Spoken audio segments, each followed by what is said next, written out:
Hello students, physics की online classes में आपका स्वागत है।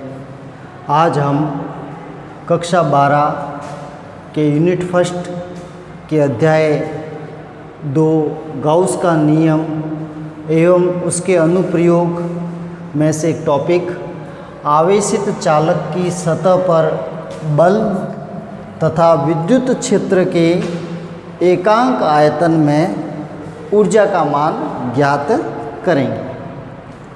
सबसे पहले आवेशित चालक की सतह पर बल। यहाँ पर हम एक आवेशित चालक ले रहे हैं और उसकी सतह पर बल का मान ज्ञात करेंगे। जैसा कि हमने पूर्व में देखा था कि किसी चालक को आवेश देने पर आवेश उसके सतह पर समान रूप से वितरित हो जाता है और उस चालक के अंदर स्थित किसी भी बिंदु पर आवेश का मान शून्य होगा। संपूर्ण आवेश उसकी सतह पर वितरित रहेगा। इस चालक का पृष्ठीय आवेश घनत्व मान लेते हैं सिग्मा है। इस चालक के बाहर एक बिंदु P1 और उसी सममिति में इसके अंदर एक बिंदु P2 को हम कंसीडर करते हैं और इस P1 बिंदु पर विद्युत क्षेत्र की तीव्रता वही चालक पृष्ठ के कारण जो होती है सिग्मा बटा एप्सिलॉन 0 होगी। और चूंकि इसके अंदर आवेश उपस्थित नहीं है तो इसके अंदर स्थित इस P2 बिंदु पर विद्युत क्षेत्र की तीव्रता शून्य होगी। अब हम इस चालक पृष्ठ पर एक क्षेत्रफल अल्पांश ds लेते हैं और इस ds अल्पांश पर उपस्थित आवेश dq है। इस अल्पांश ds जो कि AB से बताया गया है और बाकी का जो पृष्ठ है उसको हम ACB से बताएंगे। इस अल्पांश के कारण जो विद्युत क्षेत्र है उसको हम मानेंगे E1 और जो बाकी है इस अल्पांश को छोड़कर इस चालक के बाकी भाग के कारण जो विद्युत क्षेत्र है उसको हम मान लेते हैं E2 जो कि ACB है। अब हम इस P1 बिंदु पर विद्युत क्षेत्र का मान जो कि सिग्मा बटा एप्सिलॉन 0 है, यहाँ पर हम देखते हैं कि इस अल्पांश के कारण जो विद्युत क्षेत्र की दिशा है वो बाहर की तरफ होगी और जो बाकी का बचा हुआ पृष्ठ है उसके कारण जो विद्युत क्षेत्र की तीव्रता है वो भी बाहर की तरफ होगी। यहाँ पर इस P1 बिंदु पर इसके कारण विद्युत क्षेत्र की तीव्रता E1 और इसके कारण विद्युत क्षेत्र की तीव्रता E2 दोनों की दिशा समान है तो यहाँ पर E1 प्लस E2 की जोड़ सिग्मा बटा एप्सिलॉन 0 के बराबर होगी। अब अंदर चूँकि विद्युत क्षेत्र की तीव्रता शून्य है और यहाँ पर विद्युत क्षेत्र इस अल्पांश के कारण इसकी दिशा अंदर की तरफ होगी और बाकी के पृष्ठ के कारण विद्युत क्षेत्र की दिशा बाहर की तरफ होगी। दोनों की दिशा विपरीत है तो यहाँ पर E1 को हम प्लस लेंगे अंदर की तरफ और E2 की दिशा चूँकि बाहर की तरफ है उसको माइनस ले लेंगे और कुल इन दोनों का योग सदिश योग ये हो जाएगा 0। तो इससे हमें प्राप्त होगा कि E1 और E2 का मान बराबर होगा। अब इसका मान हम इस समीकरण 1 में रख देते हैं तो यहाँ पर E1 की जगह E2 पुट कर देंगे तो E2 और E2 ये हो जाएगा 2E2 सिग्मा बटा एप्सिलॉन 0। तो E2 का मान हमें प्राप्त हो जाएगा सिग्मा बटे 2 एप्सिलॉन 0। इस बाकी के पृष्ठ के कारण जो विद्युत क्षेत्र की तीव्रता है वो सिग्मा बटा 2 एप्सिलॉन 0 है और इस अल्पांश पर आवेश है dq। तो इस विद्युत क्षेत्र में यह आवेश स्थित है तो उस पर एक बल लगेगा। किसी विद्युत क्षेत्र में आवेश रखने पर उस पर जो बल लगता है उसका मान होता है उस विद्युत क्षेत्र का मान और आवेश का गुणा। इस विद्युत क्षेत्र का मान E2 का मान सिग्मा बटा 2 एप्सिलॉन 0 हो जाएगा।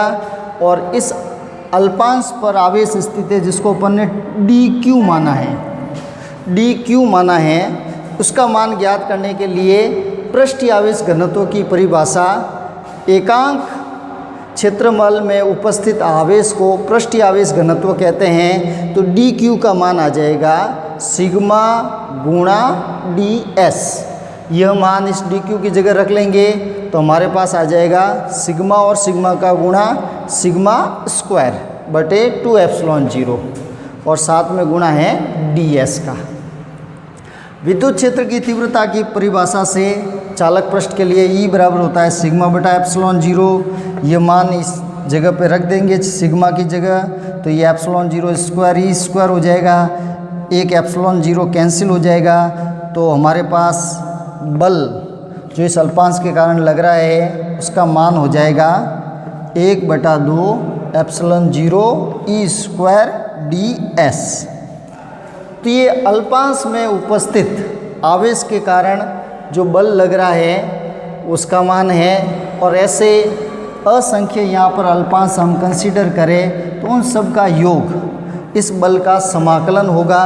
तो कुल बल हो जाएगा समाकलन इस संपूर्ण पृष्ठ के लिए सिग्मा स्क्वायर बटा 2 epsilon 0 ds is equal to, दूसरे रूप में लिखें तो समाकलन 1/2 एप्सिलॉन 0 ई स्क्वायर ds। अब हम इस पृष्ठ चालक सतह पर जो दाब लग रहा है उस दाब का मान ज्ञात करें एकांक क्षेत्रफल पर लगने वाला बल।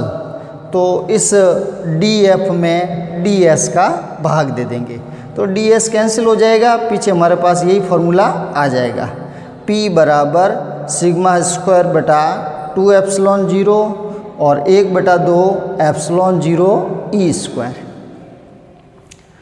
अब हम आगे बात करेंगे विद्युत क्षेत्र में विद्युत क्षेत्र के एकांक आयतन में ऊर्जा का मान। तो देखिए हमने दाब का मान ज्ञात किया है P बराबर सिग्मा स्क्वायर बटा एप्सिलॉन 0, किसी भी चालक की सतह पर जो दाब लग रहा है। अब इस दाब के कारण जो ये गोलीय चालक है वो संपीड़ित होगा। तो पहले तो हम इस पर लगने वाला बल ज्ञात करेंगे। तो बल जो कि दाब और क्षेत्रफल का गुणा होता है और इस गोले का संपूर्ण पृष्ठीय क्षेत्रफल होता है 4 पाई r स्क्वायर। तो इस पर लगने वाला दाब हो जाएगा सिग्मा स्क्वायर बटा 2 एप्सिलॉन 0 गुणा 4 पाई r स्क्वायर। अब इस बल के विरुद्ध dr दूरी से संपीड़ित करने में किया गया कार्य। अब इस पर दाब लगेगा तो ये चालक गोला संपीड़ित हो जाएगा। पहले इसकी त्रिज्या स्मॉल r थी, मान लो ये dr इतना क्या हो गया, संपीड़ित हो गया।